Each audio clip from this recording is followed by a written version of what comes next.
it's closing. We should down. have a last round there. Which we should do. That's where it all started. It's August. Definitely, the first year is the worst in Dubai and in real estate. If you make it through the first year in real estate and in Dubai, you're onto a winner. When I was younger, back in my early days, as a broker, lettings negotiator in the UK, I would always rush out. When I used to get a client, I'd be like, yes, got leads, I'm gonna go out, I'm gonna show them this, I'm gonna show them that, I'm gonna get a deal today, yes. I'd go out and show them 4 or 5 properties and they wouldn't take any of them. I'd be like, oh, well, but why? You know, you asked me for... How dare you? Exactly, literally I'd get offended. Welcome to a new episode of Olga and Ashley. Hello, long time. Yes, actually you've been requesting us talk more about the initial steps that you should start activating in order to do what? Well, listen, I think people have been asking us so many questions about how to start in real estate, the qualities needed in real estate, and how to be successful. Yeah. And we decided to come up with 10 factors that agents most probably don't know, or they know, but they still don't do it. Correct. To get your every month count and close deals every month. Yes, that's why we're here, right? Yeah. That's why we're here, to close deals and make money. Okay, and just for you to kind of justify me a little bit more than a blonde lady, my name is Olga Sinenko and I'm real estate sales trainer in Dubai. Well, what else would you say? Why should they believe you? Because I talk the truth. I'm authentic and I know when yes, a good you thing. I do, and you are the best. Listen, I've been in Dubai for 11 years and I've worked with many trainers. That's out of the script, by the way. Is it? So I can't help myself, but I do want to say that, 11 years in Dubai, worked with many sales trainers. I can honestly say that Olga is definitely one of the best in the business for her knowledge, her skill, the way she delivers her content, whether that's in person or like this. I think it's definitely something very good that everyone should definitely get into. And it's fitness is your new friend as an agent. Mm-hmm. Highly underrated. Highly underrated for sure. I think definitely when it comes to this job, high pressure, high stress, it definitely affects your mental health at some points. There you go. See? Mental. Right, we're all mental in real estate. But fitness is definitely a way to help level yourself out. I've only really found this out in the last 12 months, 18 months. For me, I never quite understood why people enjoy going to the gym. I didn't. I thought you were all weird. Honestly, I did. But since doing it and getting into fitness and living a healthier life, it's made me more focused. It makes me feel better, gives me more confidence. I know I can do certain tasks a lot better when I'm in that good mental headspace. And I think with this job, especially in the role that I do, that needs to happen every single day.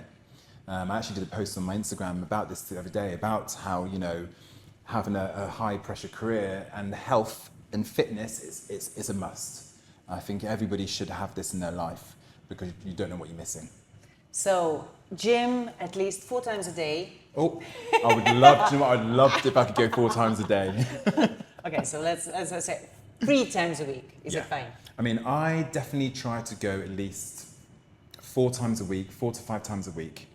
If I do miss a day or 2 in the week, unless I'm working early or late, I'll then make up on the weekend by maybe going twice on a Saturday and twice on a Sunday.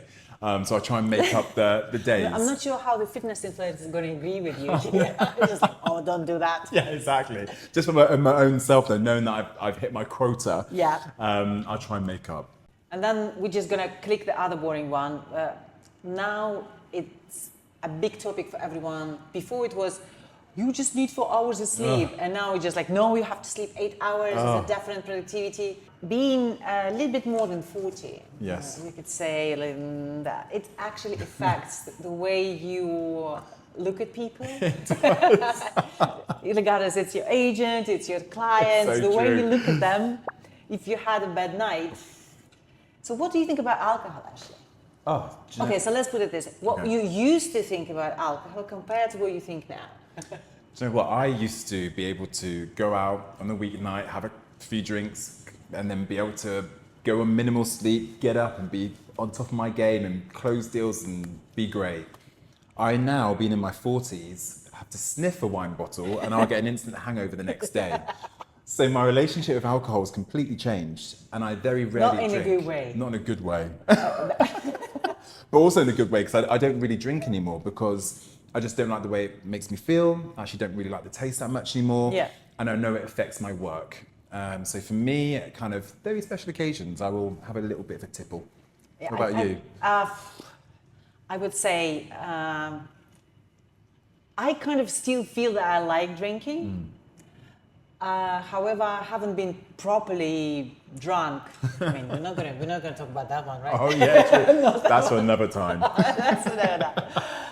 Once we went with Ashley Yes. just for a small Breakfast. and then just suddenly all this mimosas were just Flowing. just flowing, and then before you know that, It's 2:00 in the afternoon. it's 1 in the afternoon. Okay, so alcohol is something that I have never done that extensively in my life as when I just had my first, let's say, 5 years in Dubai. Oh wow. Despite of how Muslim country is, or Yes. just like alcohol is not available, I believe that is just everywhere, and It's I just everywhere. was in that spiral, that going to brunches, having all of these nights out, and that Agreed. was really, I would say, at some point hold back me as an agent, and then Yes. as a sales manager, and then kind of stepping in a new career. Yeah. If I would kind of realize that early doors, we probably would be sitting in my office on the top of Burj Khalifa right now, not in your office. Well, listen. But do you know what? I feel that most people that move to Dubai, they go through the same cycle. Yeah. I think you before you move, you read all these things, you watch YouTube channels, and you think Dubai's going to be a certain way. So when you get here, it's actually not. There's bars, there's clubs, there's beach clubs, there's alcohol everywhere. And then people get blinded by the bright lights. Yeah. Then they get sucked into that whole vortex that is that. And then people do end up, kind of forfeiting their job because they're too interested in going out and clubbing. I was one of those people as well. So I completely get it. I really do. Now, if you will ask me, Olga, what's the most popular club right now? I'm just like, I wouldn't have a clue. should we go to Barasti? I heard Barasti's closing down though. Really? It's closing We should down. have a last round there. Which we should do. That's where it all started. It's August. It's a good question, yeah? How we can streamline our work and finally integrate technology in your daily routine. Yes. And one of my latest training, one lovely agent lady, she raised her hand. I was like, oh no, but I don't like AI because it's taking people's jobs. So what do you think about that? Will their people's jobs going to be taken, and should we integrate it, or should we? Listen, I feel that companies need to embrace it. They need to implement it. We're doing it here. Very shortly, we're going to be integrating AI into our systems. Just waiting for the final product to come through. Will AI take people's jobs? It will do. Are people still needed? Yes. But I do feel that companies need to embrace it or get left behind. It's the way the world is going. But I think it's definitely something that is needed in terms of efficiency and results, because I feel like AI can help drive results where humans might not be able to. Yeah. I mean, even back 21 years ago when I started real estate, we didn't even have a computer in my company. We had paper. And a landline. Of course. No mobile. We had a landline phone and paper for writing down our applicants. And then it was a day where you were on duty, you were receiving the calls with the listings, right? Yeah, The exactly. people- And we had to stick on the listing, a picture of the listing on a bit of paper and then stick it in the window. That's how much technology's come. And our viewings in a paper diary. It's and if your viewing cancelled, I had to rub it out with the eraser. I don't have such a bright memory, but probably was the same thing. Must have been. And listen, if in my applicant box, any applicant that was hot, we used to stick it up so it stuck out the box.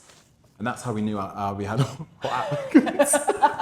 Standing up. Literally. That was our system and it worked amazingly well. Very simple, but it's just all manual. Yeah. And really quick, even if you're not yet the agent in Dubai real estate, but you are planning and looking towards that direction, my Real Estate Growth Academy is the right place to begin. You will discover how the market works altogether, how to get your first listing and first client, how to generate your own leads, even if you never done sales or real estate before. Click join and start preparing today. So I would say that if now, as not even an agent, as a human being, you do not equip yourself with the paid version, with the ChatGPT, Yes. which is trained you on a basic level to help you with literally anything, medical, from how this washing machine works, so how to write the post, what should I say to my boss, how I can ask for commission Correct. advanced. Correct. I get that a lot. Okay, financial discipline. What do you think about this? How do you manage expectations when it comes to commissions advanced of your agents? Okay, so for me, again, we always want to be flexible. We know this is a difficult job, especially when brokers are essentially setting themselves up. They might not have that pipeline and that consistent money coming through. So as a company, yes, our cutoff is the 25th of the month, but we will pay commissions earlier. If somebody needs money, of course, we're going to help them out. If money's in our account, of course, we're going to pay you. But, we also don't want to enable the brokers, because then it's easy then to just get in that kind of that vibe of just asking for money all the time and not having to work as hard. Yeah. So yes, we want to be flexible, but we also want to set the expectations by saying, look, you are paid once a month, so you need to make sure you get deals in and build a pipeline so you'll have consistent money coming through. And I would say for the agents is critical to start saving your money A and bit behind each month, especially in commission based. If you can put half away, a quarter away in another pot, it's there. And this is where I think, again, living to your means at the beginning is making sure you keep your costs down and you're saving as much as possible for that rainy day, when you're having a dry month, when it's summer, whenever you have money that you can dip into, which would then keep you here in Dubai. where you will definitely want to stay after going through this rough period of the first year. Definitely. The first year is the worst in Dubai and in real estate. If you make it through the first year in real estate and in Dubai, you're onto a winner. They say after 3 years of living in Dubai, you never leave. And we're kind of 11, 12 years in now. Absolutely. So we're living proof of that. But no, honestly, first year is always the worst. That's where you have to hunker down. You've got to really think about what you're doing and what you're spending and strategize your every single move if you want to make this your life.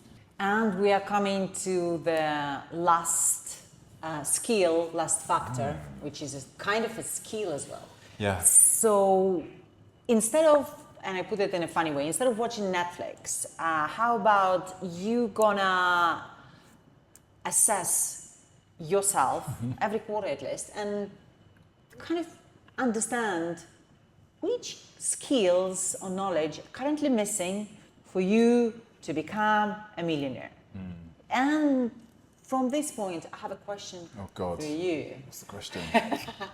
Which skills do you now, from your current position where you are, which skills you feel will help you if you will learn them earlier? I think the art of qualification and finding out somebody's why is super important. When I was younger, back in my early days, as a broker, lettings negotiator in the UK, I would always rush out. When I used to get a client, I'd be like, yes, got a lead, I'm gonna go out, I'm gonna show them this, I'm gonna show them that, I'm gonna get a deal today, yes. I'd go out and show them 4 or 5 properties and they wouldn't take any of them. I'd be like, oh, well, but why? You asked me for... How dare you? Exactly, literally I'd get offended. But it's because I didn't find out the why. Why are they looking to move? Why this location? Why 2 beds? All these sorts of questions. The art of qualification in this job is super important. But for some reason, it gets missed out. Brokers don't like to qualify. And I was one of those people. I listen to it on the floor. I hear phone calls coming in and the phone calls will last a minute, 2 minutes. No questions are asked. Okay, let's book a viewing then. Correct. Oh, it's still available. Yes, I can be there at 2 o'clock. I'll see you there. No qualification whatsoever. But then the broker then gets demotivated when they come back to the office and I'm like, how did it go? Yeah. Oh, they didn't take it. Oh, it's their fault because they never told me that they Yes. actually need to move in 12 months. Correct, and that's it. So again, the art of qualification, if I could go back and teach myself back then, would have definitely made me probably a lot more money than I could have done. And I think it's super important. I mean, love it. And I would say you cannot close the deal, you cannot close the client if you haven't opened him. And opening is qualification. There is nothing else. Qualification, honestly, it starts and stops with that. So here are the 10 factors which will kind of guarantee you closing a deal every month. And listen, I think definitely number 10, what we just discussed, the art of qualification and finding out the why. If you can master this skill, believe me, it sounds so simple to say, but if you can master it, this will be the difference of you making it or not making it, making money or not making money, okay? So please take that away from today. Always qualify and find out the why. And if you want to be in the Ashley's team, and help Ashley to help you to make more money, we're definitely going to link a nice little application form, and you can chit chat with Ashley. Any questions you have, I'm happy jump on a call. I get so many now questions, even from my Instagram, just about stuff about Dubai, about lifestyle, about everything. It doesn't have to be real estate related. Ask me questions, I'm here to help.